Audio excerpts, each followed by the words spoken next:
Update करेंगे आपको। शर्जील इनाम मेमन ने आईनी तरमीम को बिलावल भुट्टो का दूर अंदेश इकदाम करार दे दिया है। 26वीं आईनी तरमीम सियासी मंजरनामे में इनकलाबी कदम साबित होगी, ये कहा गया है। बात करेंगे, गाजी झंडीर हमें ज्वाइन कर रहे हैं। गाजी बताएगा क्या कुछ कहा गया इनकी जानिब से। जी बिल्कुल, सीनियर सूबाई वजीर शर्जील इनाम मेमन ने अपने जारी करदा बयान में कहा है कि चेयरमैन बिलावल भुट्टो जरदारी की दूर अंदेशी काबिल रश्क है और उनका जो काबिल तारीफ कदम है ये 26वीं आईनी तरमीम को हकीकत बनाने में उनकी क़यादत और लगन बहुत अहम रही है। शर्जील इनाम मेमन ने अपने बयान में कहा है कि 26वीं आईनी तरमीम chairman Pakistan Peoples Party Bilawal Bhutto Zardari की मेहनत और कोशिशों से ही मुमकिन हुई है। इनका कहना है कि बिलावल भुट्टो जरदारी ने पाकिस्तान को एक रोशन और ज्यादा मसावी मुस्तकबिल की तरफ रहनुमाई करने में अपना अहम किरदार अदा किया है। शर्जील इनाम मेमन ने 26वीं आईनी तरमीम के हवाले से आज जारी करदा अपने बयान में कहा है कि चेयरमैन बिलावल भुट्टो जरदारी का इकदाम मजीद मसावी और मुत्तहिद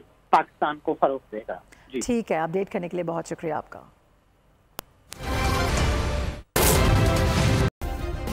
सब्सक्राइब करें और बेल दबाएं ताकि कोई खबर रह न जाए।